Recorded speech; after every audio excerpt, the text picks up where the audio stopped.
Here's the top 10 animation exercises for beginning animators to master. You can complete all 10 of these animation exercises with the free rig you can download from animatorsjourney.com. Number 1, the simple ball bounce. The goal here is just to get familiar with Maya and using whatever software interface that you're using. The key takeaways here is learning how the timeline works, how the graph editor works, and how to set keyframes and create a play blast of your animation. You could bounce on the spot or do it across the screen. We just want to get familiar with the software and general tools of the software to get going. Number 2, now that we've gotten the ball bounce under our belt, let's take it to the next level and do an advanced ball bounce. Let's do 2 different kinds of balls. So one is heavy, one is light, and they are falling from a cliff edge or something, and they could also interact and hit each other to show the physics concept, conservation of momentum, which is important to show the weight of an object, especially during a collision.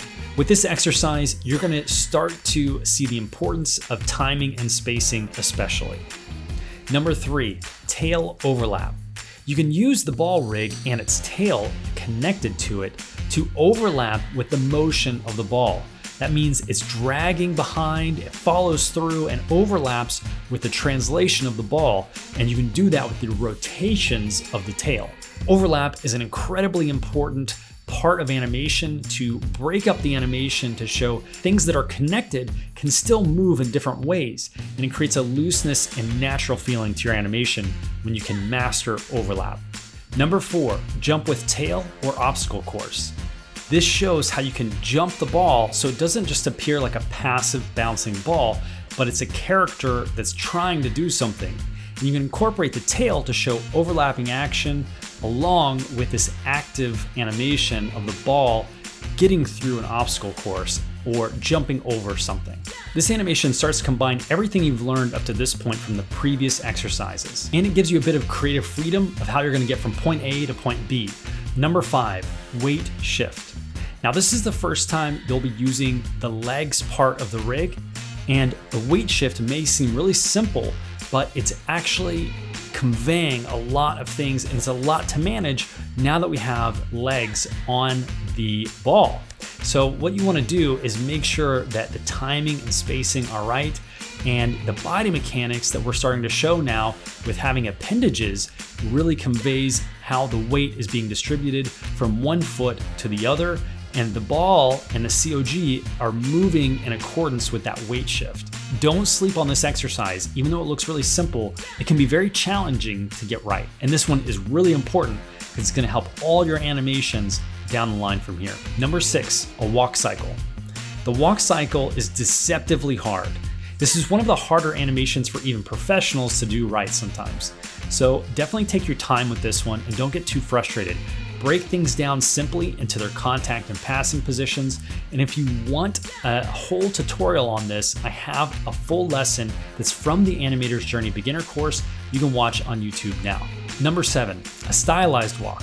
So now that we've got kind of a generic vanilla looking walk out of the way, in number 6, let's take that and get creative.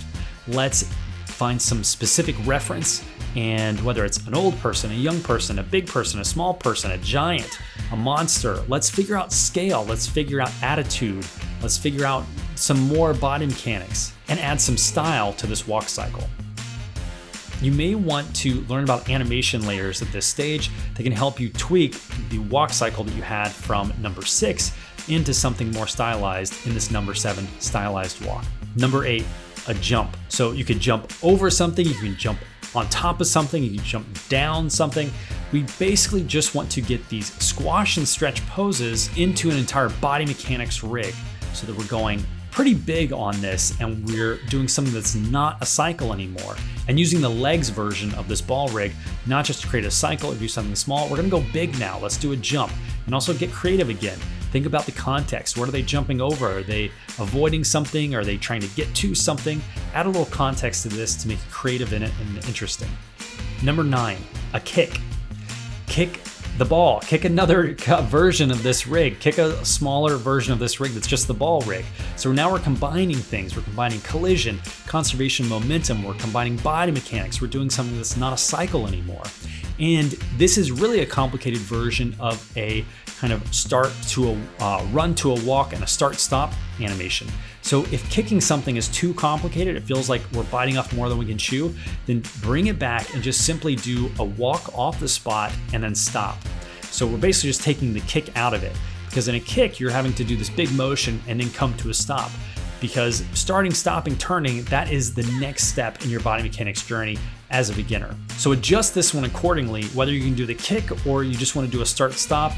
Definitely, we want to make sure that you're being successful. So, dial it in based on how you're feeling. And I don't want you to feel overwhelmed with these. So definitely make sure that you're doing it where you feel like you're pushing yourself, but not that you can't achieve it. Number 10, the final animation exercise for beginners to master is a dance, because it combines a lot of fast motion, looking at reference, stylizing it maybe a little bit to make it work with the rig, because the hips are slightly wider than maybe what a human's rig or what the reference you're looking at is.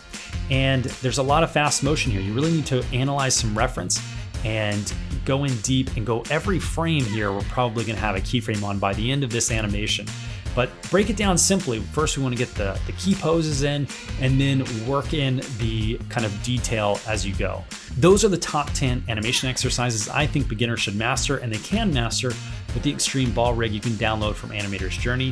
If you need feedback in your animation, which I think is one of the most important things to accelerate your animation journey, you can get it at Animator's Journey by enrolling in the beginner program and doing most of these exercises under my guidance in the community where I give feedback. Thanks for listening, and if you want to follow along with the walk cycle tutorial, you can find that on the Animator's Journey YouTube channel. It's a 2-hour plus long animation lesson to follow along with. Thanks for listening, and I hope to see you in class.